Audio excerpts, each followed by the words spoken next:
Welcome to the Open Door.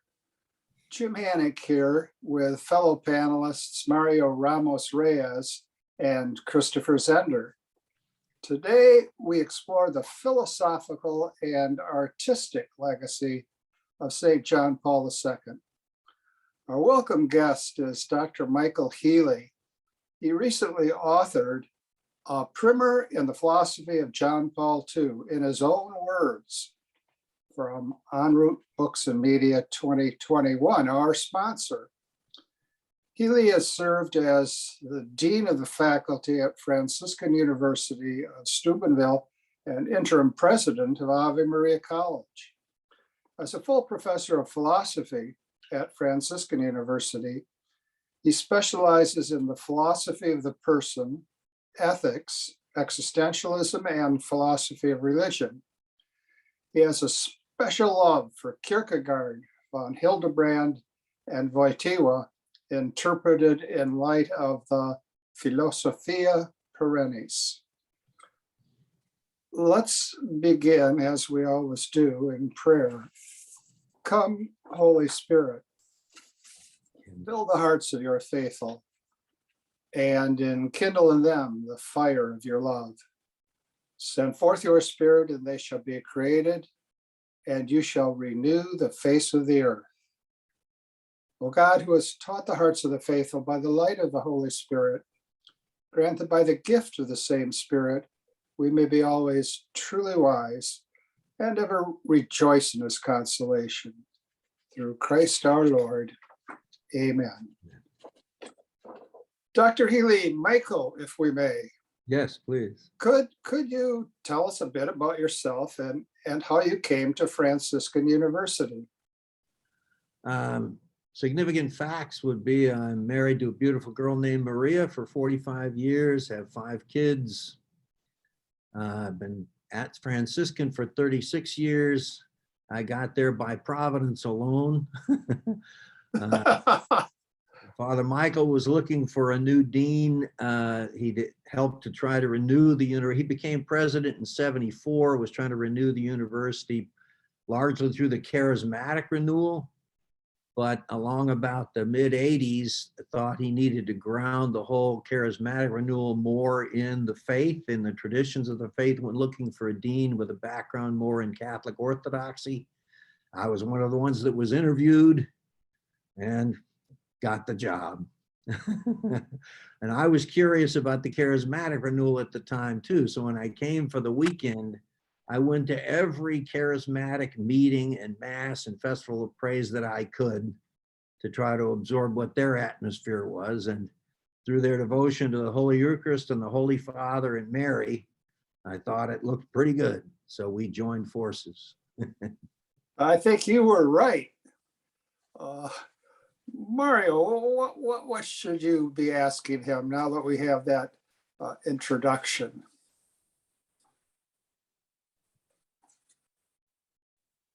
He's stunned. Sorry, I'm very curious. Yes, I'm very curious about personalism that I didn't find quite often that word in American academia. And when I came, I did my dissertation on personalism, but nobody was around to talk about that specific way of thinking. And so I know that you wrote a book thinking about personalism, thinking your students. And so how this idea came about and how your students are receiving that text, if I can ask that question. Okay. Yeah, I came to classical and medieval philosophy already at Loyola University in the early 70s by reading von Hildebrand and Kierkegaard and Newman. That was before John Paul II was very well known, but the whole approach was to go back to our original human experiences and further unpack them in a way that was more relevant. And I had, philosophy and theology courses in my freshman, sophomore year that were good and I got good grades and everything else, but they sort of didn't grab me. But it was through this more personalist approach that the whole tradition, classical and medieval philosophy with all the special terminology, it all opened up and seemed so relevant to me. So I went on to grad school at the University of Dallas and focused on this kind of an approach, a realist approach that nonetheless goes through a careful description of experience and of values, and discovered John Paul II then, and discovered other thinkers like Gabriel Marcel with a similar foundation. And I've found it works really well in reaching students of all kinds. Students with no interest in philosophy are touched because of the deep personal insights. I originally went into psychology as an undergraduate because I wanted to figure out human emotions, human happiness, girls.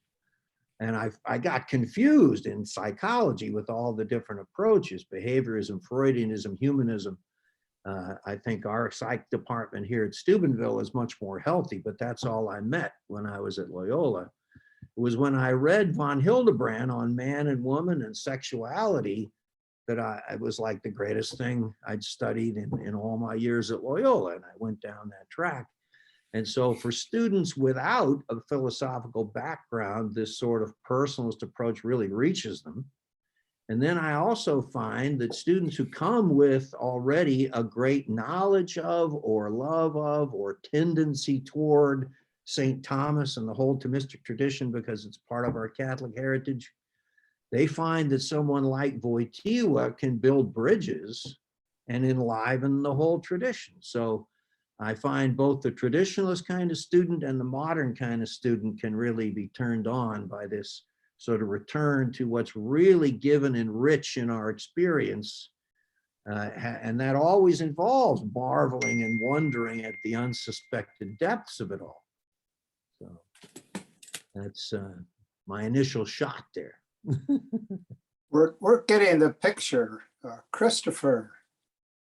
Yeah, I have a question about, because I'm curious about personalism, and sometimes I think there are a lot of different kinds of personalism. So That's true, yeah. So you said you said it's a return in philosophy to human experience in a way that is more relevant. Okay. Yes. I think I got you that correctly there. Aristotle talks about whenever he deals with trying to understand the world outside, he always begins, what do men say, right? Uh-huh. And St. Thomas talks about all knowledge begins with sense experience. Granted, there was a period of time where philosophy became quite corrupt, beginning by the 16th century, where philosophers seem to be relying mostly on texts of other philosophers for their conclusions. But how does the kind of experience you're talking about with personalism differ, or does it differ from the kind of experience that St. Thomas talks about as the opening of philosophy? Yeah.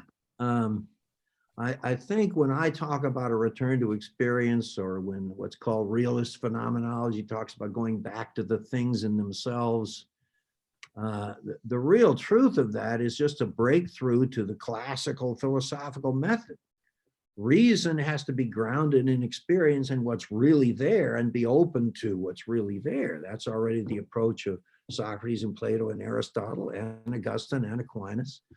I think the difference with John Paul II, for instance, compared to the majority of the Thomistic tradition, is rather than start with the most universal things in metaphysics and in epistemology, and then categorize man as a rational animal, as his place in the universals. What John Paul II wants to do is start with the person and ethics, and use that as an avenue into the metaphysics. So he's very much grounded in classical and Thomistic realist metaphysics, but he doesn't start there, but starts with the person, his nature, his motivations, his calls, ethically, etc. And then through the person in ethics wants to open up the other fields of philosophy. And that just seems to interest people more immediately. How does ethics though proceed if you don't define what the subject of ethics? Oh, you have to. He's very much in line with that, but the books he writes are not so much ethics textbooks.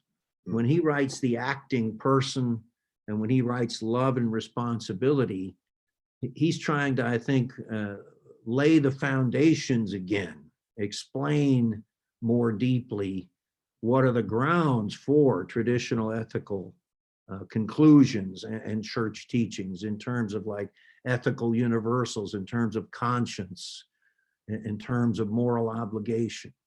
And so he wants to start with, again, the classical idea that what makes man unique is he has a mind and self-consciousness and freedom and responsibility.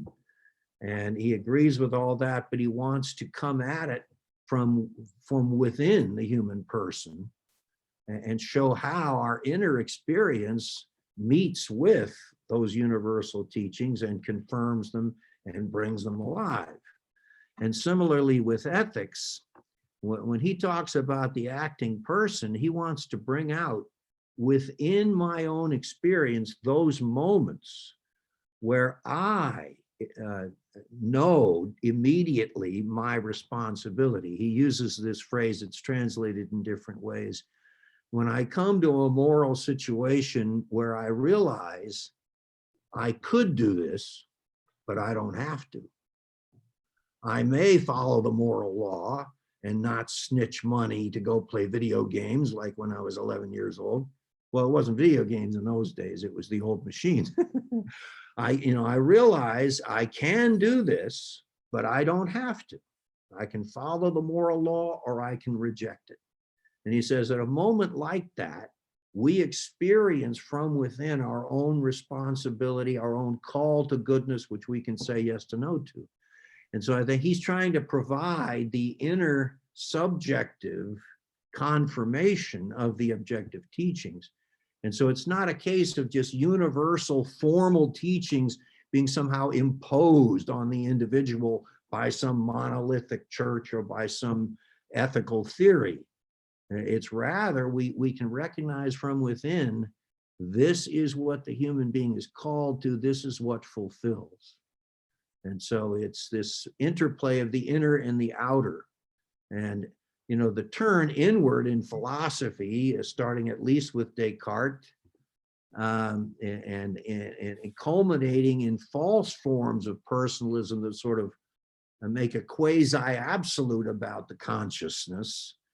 Wojtyla wants to critique all that and yet take what's good from this this further illumination of the greatness of the person, but put it in the context of a traditional understanding as well. Is that good enough? I don't want to get too... Yeah, okay. I think I understand you. Michael, you wrote your primer with your students in mind. Yes. And in your primer, you from time to time refer to the distinctive writing style of John Paul II. And a moment ago, you mentioned the acting person.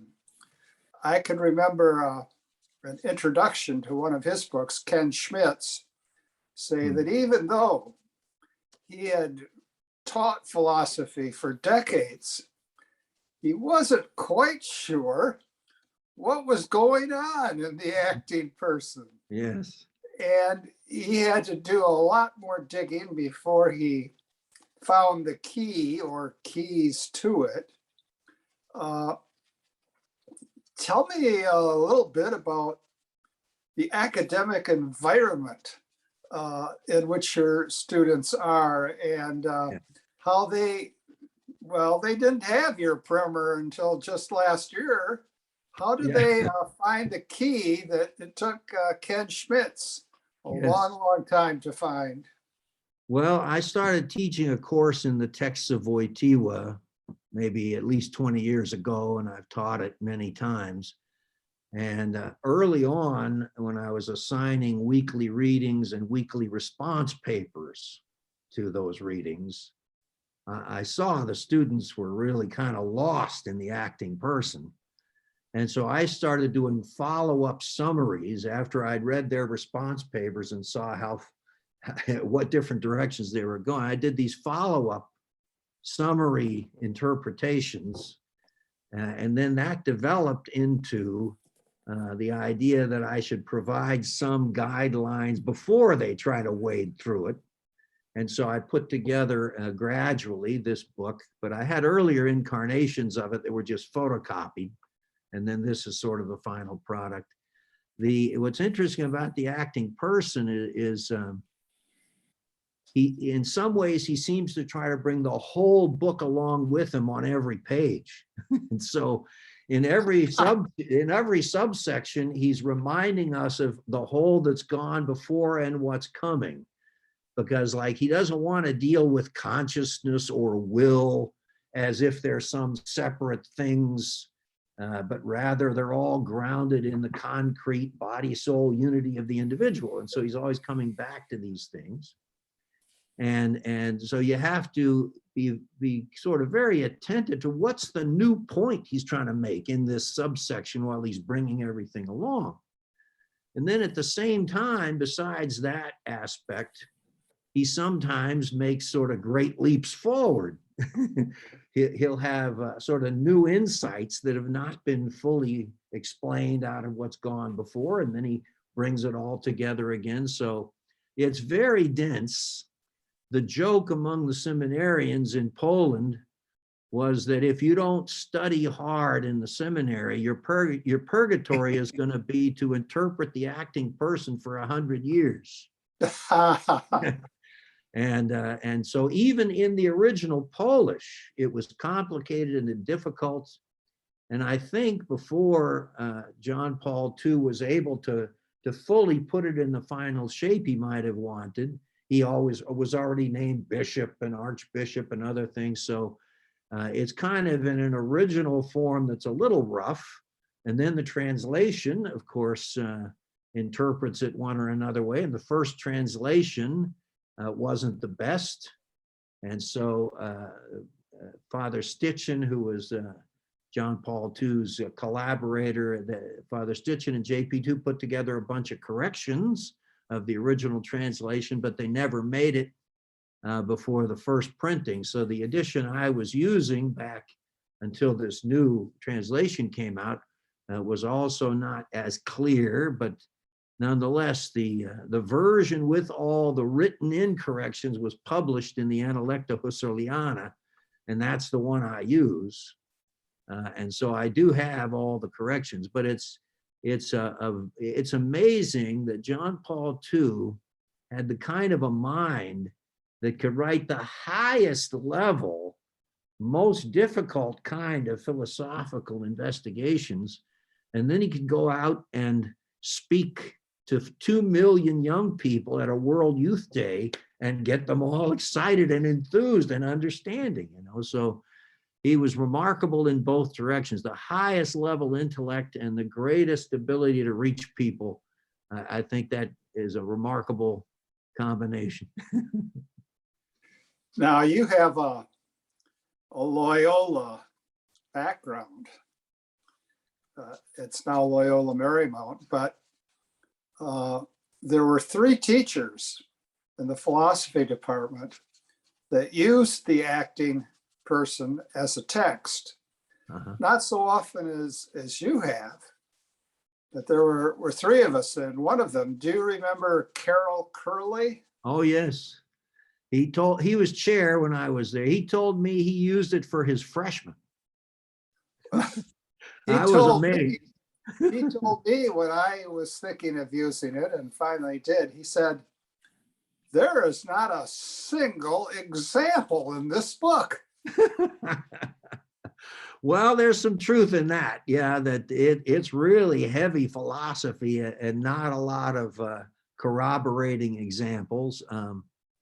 And I'm not sure exactly why, except that was the audience he was writing to. He wasn't trying to reach the world with that book, but I think the highest level thinkers. Of course, he's marvelous at examples, and that comes through in his more popular talks. And of course, it comes through in his dramas that he first got into when he went to the university in 1938, the year before the Nazis invaded. He studied Polish letters, and then when the Nazis came, became involved in this clandestine theater group, the Rhapsodic Theater, where through drama, he already begins to present various themes that will later become very prominent in his philosophy about the inner workings of the person when he's faced with deep and intimate decisions to make about his life and meaning, and about love and relationship and commitment. And so it's sort of very fascinating. It comes out in Ken Schmidt's book, the way his early plays really anticipate some of his major themes, and they're already alive there. And of course, that's a tendency of many 20th century philosophers. Sartre presents things in plays to try to bring it alive, and Camus in The Stranger to try to exemplify his approach. And on the more positive side, someone like Gabriel Marcel was himself a great playwright. His play, The Broken World, is very interesting, many other plays. And so Wojtyla, too, is very excellent at using examples, but that's not what's present in the acting person. That's true. All right. Mario? Well, I have a question, and I don't know, you can give him your feedback.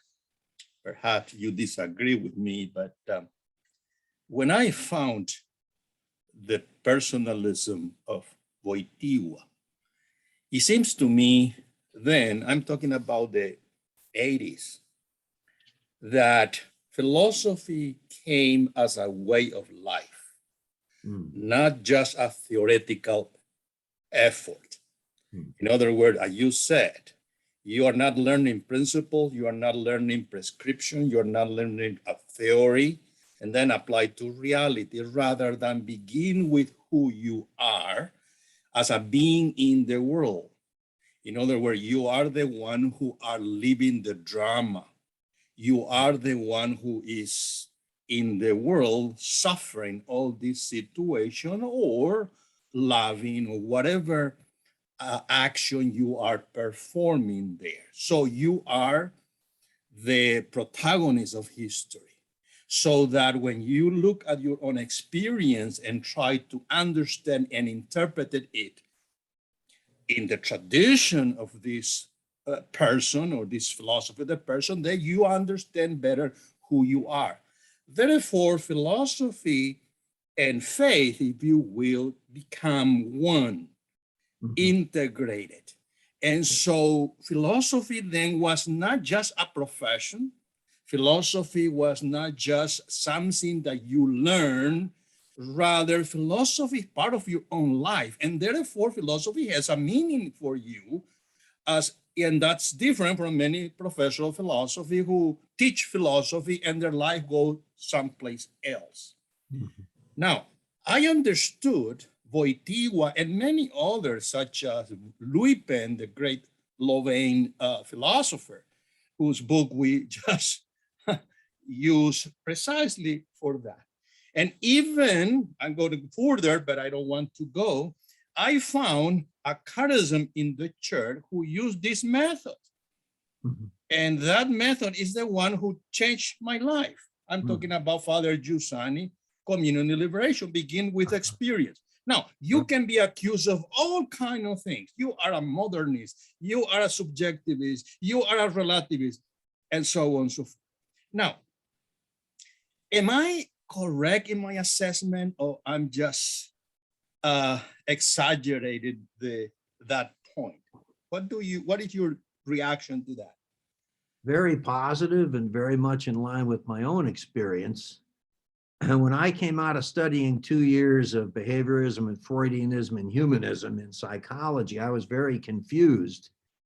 And I think the book that really began to turn my life around was von Hildebrand's Ethics, where in this 20-page prolegomeny, he throws down the gauntlet to all forms of skepticism and relativism and says, these can be answered.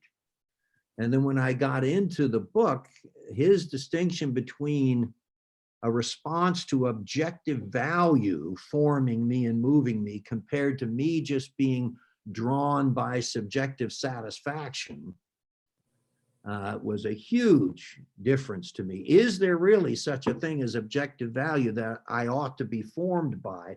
That was the pivot point. And that comes up in John Paul II in his book, Love and Responsibility, when he talks about love as the only adequate response to the person, because the person deserves it compared to being used as a pleasure object. It's a very similar distinction. Self-gift compared to use. And that turned my life around. When I was reading that in the library at Loyola, I sort of had a sense, if this guy's right, I have to reorient my whole life. And I would get up from reading his ethics, and there would be pools of sweat on the floor underneath where I was sitting, just because it was so intense. It meant so much. And that's what, got me into then the study of philosophy professionally, because I realized what it meant personally. And ultimately that the highest role of philosophy, and you can call it a handmaiden to the faith, but I call it a window onto the faith, a preamble to the faith.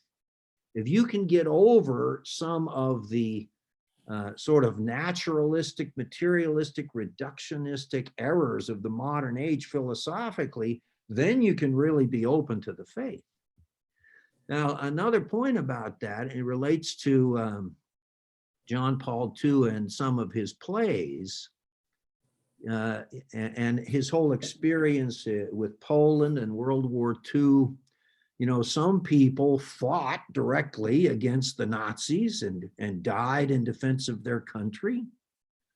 Wojtyla originally, went into Polish language and letters as a way of trying to preserve the heritage and the heart of the country and the values of the Polish nation. And his plays always involve sort of the parallels between the suffering of Poland, which in its whole history, it was usually overrun and persecuted, and the parallels to that in the Jewish people in the Old Testament and Job, and then the parallels to Christ, of course, and he sort of brings all that out. And these things come out in his plays, where Poland is sort of a paradigm for the whole human race in relation to salvation history. But then, from this sort of, you can have a sort of a fighting response to evil, those who fought the Nazis. You can have an attempt to sort of build something beautiful and conserving in the arts as a response to evil. You don't let the values of your people disappear. And there's parallels here between Poland and Ireland and the production of great poets and writers who preserved the values of these peoples even when they were under oppression and practically wiped out. But then Wojtyla moved on from that. I think he moved on from this idea of creating something beautiful that preserves the values, more to the personal call for him to the priesthood. That's, I find parallels to like Mother Teresa saying she just wanted to do something beautiful for God. And so you sort of internalize the call to preserving beauty and truth and goodness. You don't do it just in artistic works, although that's wonderful, but you're called to allow Christ to make something beautiful out of you. And so again, it's this process of internalizing that call to beauty and goodness. that then again brings the philosophy alive. It makes it not just theoretical and not just beautiful in its theory, but really touching you in the heart. So, yeah.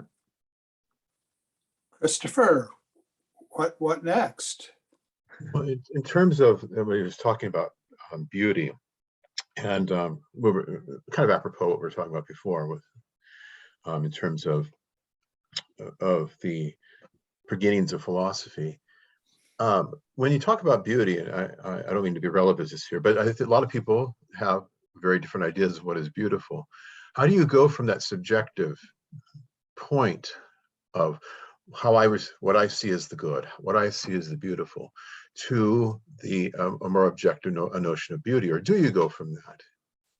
To what degree? How do we escape that subjectivity, where everything is simply, all perception of beauty is merely personally formed, and personally originated? Yeah. Well, I'm not an expert on aesthetics, but I've never taught the class. It was one of my favorite classes in grad school, however. And I would say, of course, aesthetics is a little different from metaphysics, epistemology, even ethics, because there are not so many absolutely universal rules. It's rather more from the received form of the work that the artist is creating and that the observer can participate in, that you sort of recognize the beauty shining forth from the work of art or sculpture or music. Now, I think there's something objective there, but it's very concretely objective. And so you can't capture it so much in general theory. That's why in aesthetics, you have to use an awful lot of examples. But I think it's a parallel to the way in which each individual person is deserving of a loving affirmation and a gratitude and a rejoicing. When you look at something like the Pietà or Rembrandt's Man with the Golden Helmet, there's just something so deep and magnificent and transcendent and touching about those works that you recognize that this little piece of marble or this little canvas with colors on it is pointing way beyond itself, like that the material substrate is just the foundation for the expression of values that reach to the transcendent and the eternal. And so there's something objective there, but very concrete and individual, like each individual person uniquely deserving a special kind of love response. Now, how to answer a relativist in beauty is always difficult. And I think many, not all, of course, but many relativists, when it comes to beauty, at least on the popular level, may not have had very many deep and genuine experiences of beauty. The aesthetic experience, which pierces you to the heart and makes you long for more and gives you a certain pain because you don't have that more, that Plato already describes, of the longing for the beautiful. I don't know that a lot of people in the world today have that kind of experience that then opens them to the idea of an objective truth about the beautiful, expressing the good and expressing the higher things. And then, then art gets interpreted more just as self-expression, self-assertion, emotional grinding.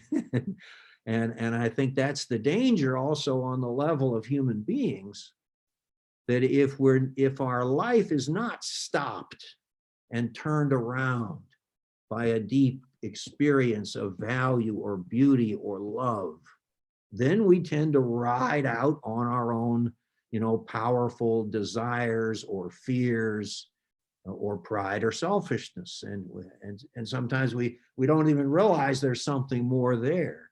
And so it's tied up with the whole problem of a sort of a paucity of deep experiences in our lives. That's why returning to mystery and wonder and marveling is so important. That's why I love someone like Wojtyla and von Hildebrand and Marcel and Cardinal Newman, Kierkegaard, others, because they're always trying to bring you back to foundational experiences that you need to return to re-enliven yourself or to discover yourself for the first time. And beauty can do that. And if it happens, then you're going to have a different theory of beauty that's not going to be so low and so relativistic. What if those foundational experiences for a particular person are of a very degraded sort? I mean, how is returning to those foundational experiences helpful? Yeah, that's problematic. Now there, I think, yeah, it's easier. This is why Socrates loves dialogue. It's easier in talking with an individual person to try to fish around in their life for where they've experienced these kinds of things. There's one author I remember, although his name escapes me for the moment, who's very disgusted with the idea of objective values and moral calls, and he's in favor more of complete human freedom and revolution and other. He condemns Mother Teresa because Mother Teresa, supposedly, you've probably heard the argument, she's making the current false structure of society look good by being saintly. And what she should be doing is participating in the revolution. And so if she's not revolting against the oppressive structures, then there's something wrong with this. He's very much in that vein. But he has a paragraph in his writings where he talks about the love he has for his daughters.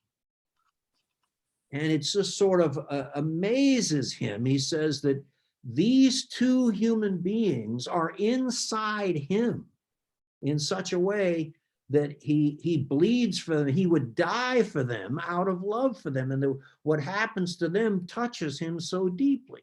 See, and so in the midst of all his other skepticism and condemnation, if you can find the spot where something has broken through, well, then maybe you can get a bit of a turnaround. And this is why in philosophy you have to tell a lot of stories. I remember Joseph Pieper. I tried to get him to Steubenville for an award and a talk one time before he died, but he said he was too old and he was taking care of his wife. But I talked to him on the phone, and I read one of his final little reflections where he said, philosophy is telling stories. And that kind of amazed me to some extent, but what he meant was you got to concretize it all. And not always stories about others. I share a lot of stories about things I've been through in my life when I teach philosophy. Yes. And this is what brings it alive. But you got to find a place in the skeptic you're talking to where he recognizes something like a deep beauty, a genuine value, or something precious to him. In this guy's case, it was his daughters. It could be a friend, his wife, his mother, his father, but you have to fish around and find in his experience where he's experienced these things. Because I think we all have. It's just that he gets overwhelmed by all the other things. I'm going to do a little shift here of focus. Sure. Not too great a shift, but before I set out on this shift, I just want you to know that I am not going to ask you, as Cicero would put it, tacebo. I will pass over in silence the question of whether or not, given your affinity for Joseph Pieper, you would describe yourself as a peeping Thomist. Yeah, I love those kind of designations. I consider myself in the great Thomistic tradition, yes. But I interpret it more through personalism. Yeah, but I think technically I could even qualify under the 24 Theses. I'd have to be creative about it, but I can do it. That's not personalism. No, but No, that's just kidding. why you need personalism, but it doesn't deny the rest of it. So, Well, comes now the shift. One story, and for many people it's the greatest story, is the story of their nation. And certainly John Paul was profoundly influenced by the story of the Polish nation, and in turn the Slavic people. uh-huh. And one thing so distinctive about the Polish nation is that it is at the intersection of West and East, Yes. as is Ukraine. And just yesterday, three leaders, including, I don't know the right designation offhand, Prime Minister or President, the leader of Poland made a visit to Kiev Very courageous, yes. to express solidarity. Mhm. And the solidarity is in aid of, in the proper framework for, the unique value of the human person. Solidarity is not collectivism. Collectivism submerges the person.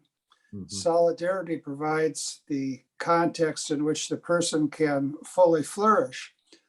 I wonder if you could tell us a little bit about the distinctive Slavic heritage that John Paul II had, how he acknowledged it, and what ways it provides an avenue to the right kind of philosophical reflection. Mhm. Yeah, I think there's a number of points there about the Slavic heritage. I mean, first, this idea that it's really a crossroads of East and West. And I think that from the very beginning gave John Paul II or Karol Wojtyla the understanding that there are different valid ways to express the truth, to express the faith. Something like the liturgy of St. John Chrysostom is this marvelous Catholic liturgy. It's not the Latin liturgy, it's not the Western Church, it's the Eastern Church, but it's beautiful and holy. And so, I mean, I think from the beginning, he had an awareness that there was more than one way to express the truth in a marvelous way. And it maybe helped instill in him this tremendous desire to heal the schism and to bring East and West together again, the church to breathe with both lungs. And I think that was a starting point for what was more universal in his life and in his tours of the world. He seemed to want to try to understand the genius and the value of each nation and culture and language and people, sort of parallel to the way in which he seems to imply each individual human being has a unique value, has something to say, something you can learn from. And so he seemed to have this deep reverence for other cultures. That's not to say they're all equal and that some aren't deeper or more glorious than others. But you never show a disdain or a denigration for another people, but a loving, reverent respect. And so it sort of, I think, opened his mind in that way. Now, beyond that, of course, the Slavic people were often persecuted. They were one of the groups beyond the Jewish people and the gypsies and 1 million Catholics who died in the concentration camps. Hitler had a particular hatred for the Slavic peoples too. And so I think Wojtyla understood from within what it meant to be prejudiced against, to be persecuted, to be looked down on. And I think a third point might be that given the crossroads throughout history and the wars that came through Poland and Central and Eastern Europe there, I think it gave John Paul II a deep understanding of the fact that if we can't have a meeting of the minds and the hearts if we can't come to some common understanding of values, objective values, the natural law, if we can't meet in some real truths about the human race, then we're going to end up in war. If there's really no common ground of understanding, then it just becomes a free-for-all for dominance, for trying to just impose on others.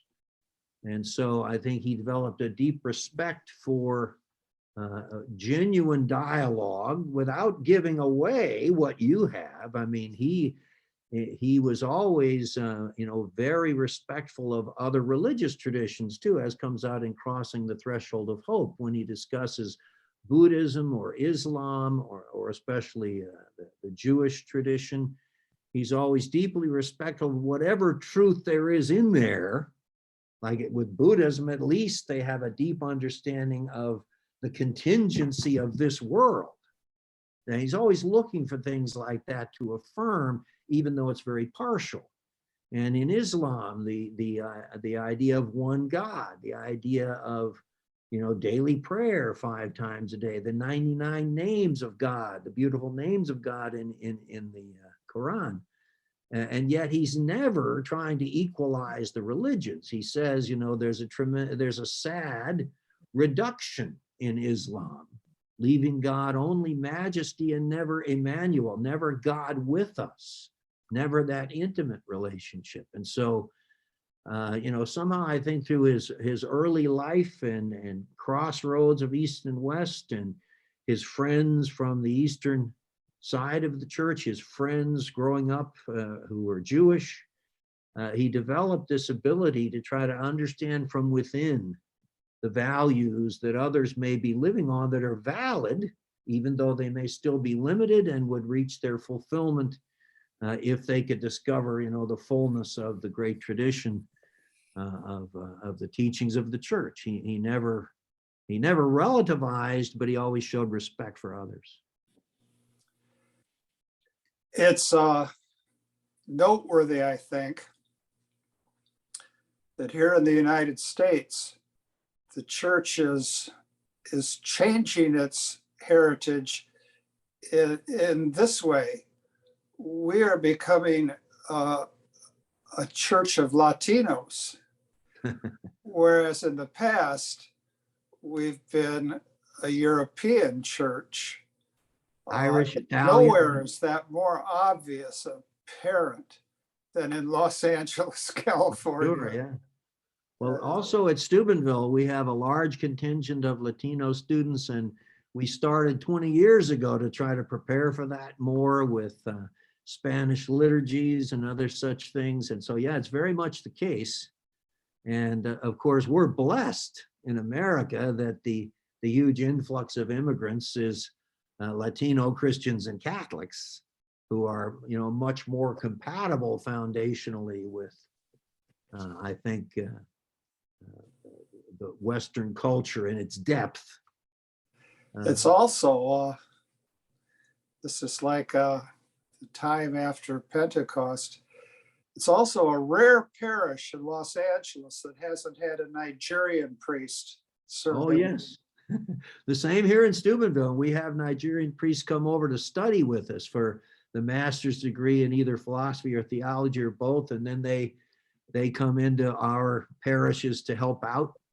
And generally, we've had wonderful experiences. We need this re-evangelization of America. And if it comes from Africa, that's great. All right.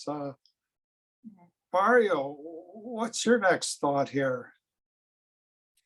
I have a question about subjectivity and subjectivism, but let me begin with what you said about Latinos.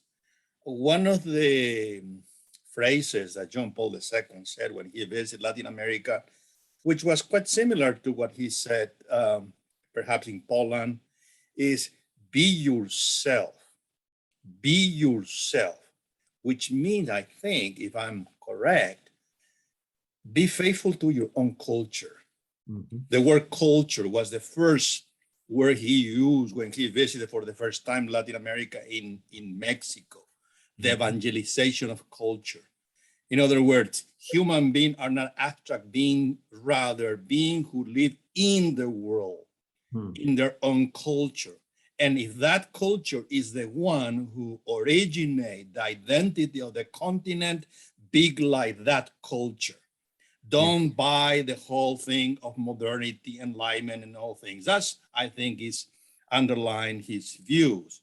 Now, there is a danger in that you may interpret your culture as something subjective. And so there are as many cultures as there are people. And so what is your take on how to avoid this fall into subjectivism when we talk about cultures? Right. First, looking at Poland, I think John Paul II knew well that the deepest inspiration for Polish culture was precisely the Catholic Church.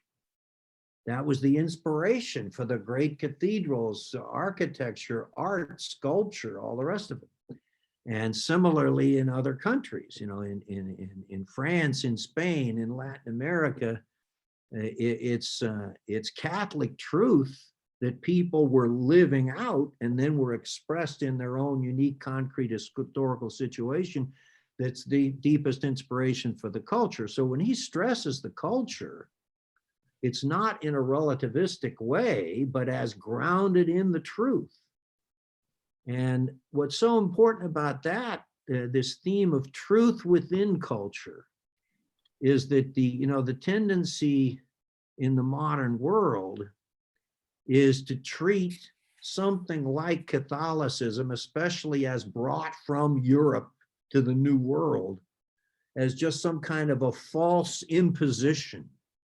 That Spain and Portugal just imposed their ideas on these more natural, organic, native cultures. And then the idea is we should hate that. Let's hate the imposition that the invaders brought. Let's go back to the original.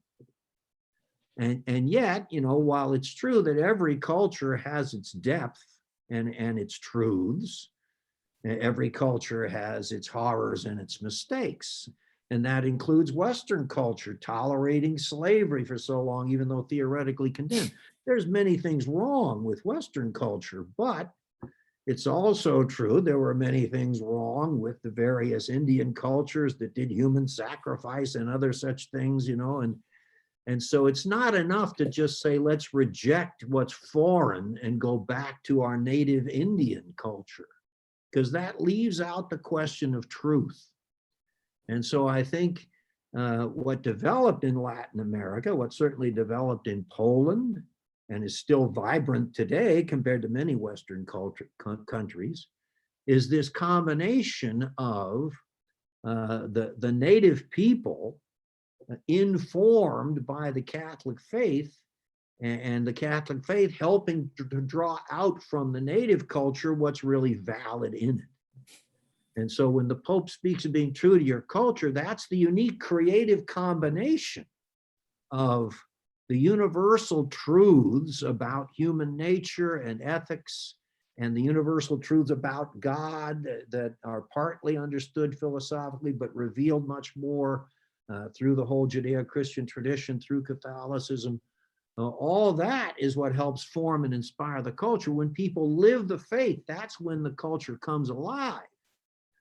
And so someone like St. Francis, with his simple little life, inspired cultural achievements for 800 years. Unique kinds of architecture and simplistic approaches and art and other things. And there were wonderful third order Franciscans later who are great artists. But St. Francis didn't set out to inspire culture. He set out just to imitate Christ, to follow Christ. Then that became a huge inspiration. And so there's no relativism there. It's not just subjectivism, but in culture too, like in our own lives, we have to ask what's true and valid and good and beautiful and what's not. And in terms of, in general, the question of subjectivity compared to subjectivism, subjectivism has this negative connotation of the skeptical and the relativist, as if everything I feel or everything I think is equal to what anybody else thinks just because I'm free and have dignity. That's subjectivism. But what Wojtyla means by subjectivity, and other authors in this vein all the way back to Kierkegaard, Kierkegaard has a chapter in one of his books entitled Subjectivity Is Truth. And that sounds very dangerous. But what he means by it is you have to take the truth from the theoretical level down into the very depths of your being. You have to live it out with your heart and will. And that's the kind of subjectivity Wojtyla implies, the whole rich and transcendent realm of the person. But that opens you on to truth and goodness and beauty and value. So, here, if I might jump ahead, this also goes back, for instance, this sort of valuing of each individual without relativism.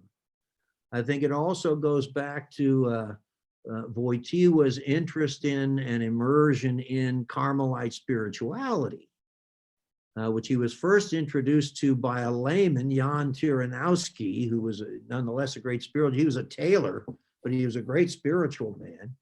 And then when Wojtyla first went to Rome and did his first doctoral dissertation, it was on St. John of the Cross. And it was through that study that, the idea that, that the mystics have these incredible, transcendent, deep, transforming experiences. And yet it's not just for them, it's for the rest of us. When John of the Cross or Teresa of Avila or Catherine of Siena are called out, it's as an example for the rest of us of the deepest truth about every single human being. Every human being, starting with the unborn, has the potential of John of the Cross. Most of us are never going to experience anything like that in this world, but that's our final end. That's our true greatness. That's our true majesty. And so there's an unfathomable depth to every single human being, whether he's showing it forth yet or not. That's our true nature and our true end. And this is the foundation for the culture of life, compared to the culture of death that treats human beings as just cogs in the machine, as disposable examples of the group, of the collective. And so I think his Carmelite spirituality is one of the secret well springs of his reverence for an investigation of the person. So much there, so much. Christopher. Sorry, I didn't mute myself. We're pretty much at the end. You said it's for keep time, 10:58, but maybe just ask, concluding question, what's your next project? Oh, well, I've been working, it's about the length of a master's thesis now, and I published it in a double article in a book, a couple of chapters in a book, but I'm working on an investigation into hell. And I did a couple of talks on it at the university years ago where I invited students to hell, a phenomenological analysis, and then to Hell 2, the sequel. And basically what I'm trying to do is answer von Balthasar's major questions about the traditional teachings on hell, as to how anyone could be in hell if there's a perfectly loving and merciful God. And then secondly, how could I be happy in heaven if someone I dearly loved on earth ends up in hell, like my mother or my wife or my child? And he asks very powerful questions, and I'm trying to answer them. And when I say a phenomenological analysis, that doesn't mean I've been to hell. But it does mean that I think our experiences of evil in this world and of how people react and respond to evil in others or in ourselves can give us some clues as to what goes on in hell. So I've cleared my summer to try to work on that topic. I'm not teaching this summer. I want to expand it actually with more examples. That's a arduous project. May I? Well, it's fascinating. I got into it after teaching the course on the nature of love for many years and the nature of community, because hell is the opposite. So by studying love and community, I got into hell. A lot of people do. May I? Jim, may I interject something? Certainly. Well, if we have When you mention cultures and subjectivism and all that, I don't know if you are aware that today Latin America is no longer what John Paul II knew. A week ago, the new president of Chile went to a ceremony in front of 2 or 3 shamans, which is a very strange way of inaugurating an enlightenment term. Yeah. And so we are going back to the original cultures. Right. This is so the phenomenon is very, very strange to me. So that when you read John Paul II, you cannot help, or I cannot help myself to feel nostalgic about him. Well, on the other hand, didn't Guatemala recently deeply reaffirm its pro-life stance about the evils of abortion? So it's being pulled apart like the rest of the world. There's some good examples and some difficult examples. But you're right, it's the general deterioration from the worldwide cultural pressures of secularism and resentment against Christianity, that's continuing to undermine many things. Yeah. So just a footnote on hell. Yes. Newman, and you mentioned him, at the end of a Grammar of Assent, as an appendix in which he discusses hell, and he entertains but does not accept the notion that those in hell don't grasp that hell is an eternal suffering. And likewise, Maritain struggled to, in some way, contextualize hell so that it would not be so utterly overwhelming. Now, it's interesting too that when we talk about somebody like Wojtyla, we can't help but talk about the horrific atrocities of the 20th century. Yes. And sometimes writers today, and I'm thinking of Marilyn McCord Adams and Alvin Plantinga from the analytic perspective, when they deal with the problem of evil, they want to focus on what they call horrendous or overwhelming evils. If you say the prayers of the hours, you say the Psalms every day. And again, the Psalms tell us that we will not be abandoned. But I'm sure if you've just been bombed in a maternity hospital in Poland, you want to say, am I not being abandoned?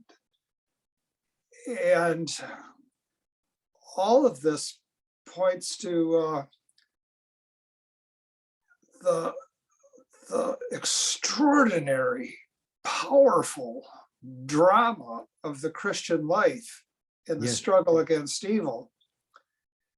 And someone like Maritain himself was profoundly distressed by the relative indifference of his fellow Thomists to what was happening to the Jews.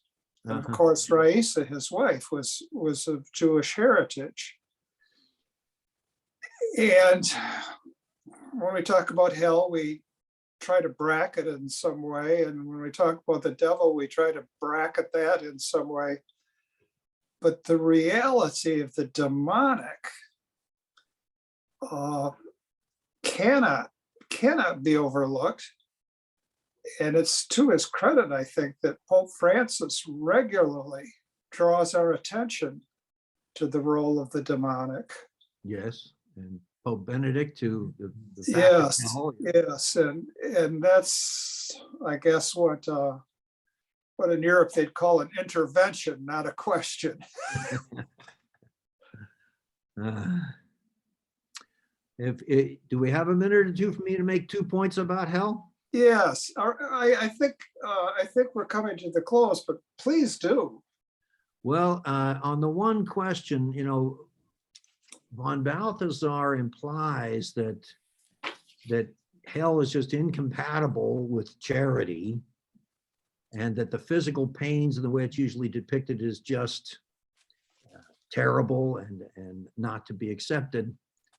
In the first half of my reflections, I talk about what everybody says is the worst pains in hell, the spiritual pains of the loss of God, the loss of our fulfillment.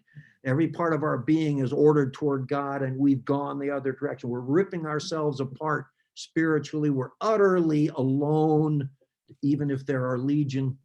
And I sort of build the case that given these spiritual pains, there's the possibility that the physical pains of hell, which would have to be great, are there not just in justice, but just like in human life where justice and charity go together, as in the problem of pain of C.S. Lewis, and even Plato talking about punishment as just, but also trying to correct.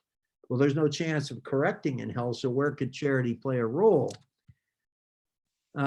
In psychology, there's this phenomenon of people who intentionally cut or burn themselves. And they say they do it as a relief from their emotional and spiritual pain and from their loneliness. That the only way to distract themselves from their spiritual and emotional pain is to cause physical pain to distract them. And I have some studies on that. There's one lady who even said she found harming herself was more effective than heroin at distracting herself from her spiritual pains. And so I developed that idea that it's not just God piling it on with extra physical pains, because someone might say, why didn't you just leave the damned alone? It would be worse for them. And there's even a quote from, one of the exorcists of Rome was casting out the devil and made him tell the truth. He claimed they built hell. God just allowed it because they needed that distraction from their spiritual pains. Anyway, it needs to be developed much more, but that's the direction I go, that the physical pains of hell that we see so prominently in the pictures and the descriptions don't have to be just a false, vengeance, nor only a justice, but a type of mercy allowing the damned to distract themselves. And then in the second half about if someone you love is in hell, and wouldn't you want to be united with them? The problem there, of course, is that they have basically destroyed their true self. And so how can you be united with them except on their own terms? And we never experience that in this life. because no matter how far gone somebody is on earth, there's always the hope of their final turnaround, like the good thief on the cross. So we never experience anybody who is no longer able to turn around. But if there were such a thing, then there would be no chance of hoping for a reunion unless we capitulate to that person, unless we let them possess us. And I give an example from the novel Dracula, which scared me to death when I was 11 or 12 years old. When Lucy, who's been the fiance of Jonathan, when she is made into one of the undead, and now the professor from Europe, the Catholic professor who brings the Catholic hosts over to combat, and he doesn't use the Anglican communion rite. He gets permission to bring hosts from Europe to make sure Dracula can't get back into his coffin. But in any case, Professor Van Helsing knows he cannot explain to the fiance why he needs to finally kill Lucy. And so he brings Jonathan out to where Lucy's trying to get back into her grave before the sun comes up. And Jonathan sees the horrible caricature of what used to be Lucy, but is no longer Lucy. And then finally gives Van Helsing the permission to drive the stake into her heart. We can't understand that from our own experience, but the fact is, we would have to go over to the demonic side to be one with the person we formerly loved, who has, in the meantime, totally ruined themselves. I use an example from Star Wars too, where they say that Darth Vader murdered the father, and yet it was really the man murdering himself in the direction of evil. Of course, in the movie, he repents and comes back to the good side from the dark side. But if somebody doesn't, if they're irrevocably on the dark side, there's no way we can be in communion with them. We can still love them. God can love them with the intention of benevolence and try to make their situation as bearable as he can. And that goes back to the first point about allowing them to distract themselves through pain. Perhaps an odd thesis, but that's the direction it goes. When you come next time through the open door, you'll have to give us an update on this, and you can also tell us how you deal with David Bentley Hart, who is perhaps now the most aggressive universalist on the theological scene. But we're going to close with the light rather than with the darkness. As always, we end with the gospel from the day, and this is Matthew. As Jesus was going up to Jerusalem, he took 12 disciples aside by themselves and said to them on the way, "Behold, we are going up to Jerusalem, and the Son of Man will be handed over to the chief priests and the scribes, and they will condemn him to death and hand him over to the Gentiles to be mocked and scourged and crucified, and he will be raised on the third day." Then the mother of the sons of Zebedee approached Jesus with her sons and did him homage, wishing to ask him something. He said to her, What do you wish? She answered him, "Command that these two sons of mine sit, one at your right and the other at your left, in the kingdom." Jesus said in reply, "You do not know what you are asking. Can you drink the chalice that I am going to drink?" They said to him, "We can." He replied, "My chalice you will indeed drink, but to sit at my right and at my left, this is not mine to give, but is for those for whom it has been prepared by my Father." When the 10 heard this, they became indignant at the two brothers. But Jesus summoned them and said, "You know that the rulers of the Gentiles lord it over them, and the great ones make their authority over them felt. But it shall not be so among you. Rather, whoever wishes to be great among you shall be your servant. Whoever wishes to be the first among you shall be your slave. Just so the Son of Man did not come to be served, but to serve and to give his life as a ransom for many. Come, Lord Jesus, come. Amen. Amen. Thank you. Thank you very so much. Our producer will clip off this last bit. We really appreciate fine. you taking time to join us. And we'll be knocking on your door again. I hope so. Thank you. Very enjoyable. Nice to meet you all. Excellent. Thank you. Hey, Godspeed. Godspeed. Bye-bye.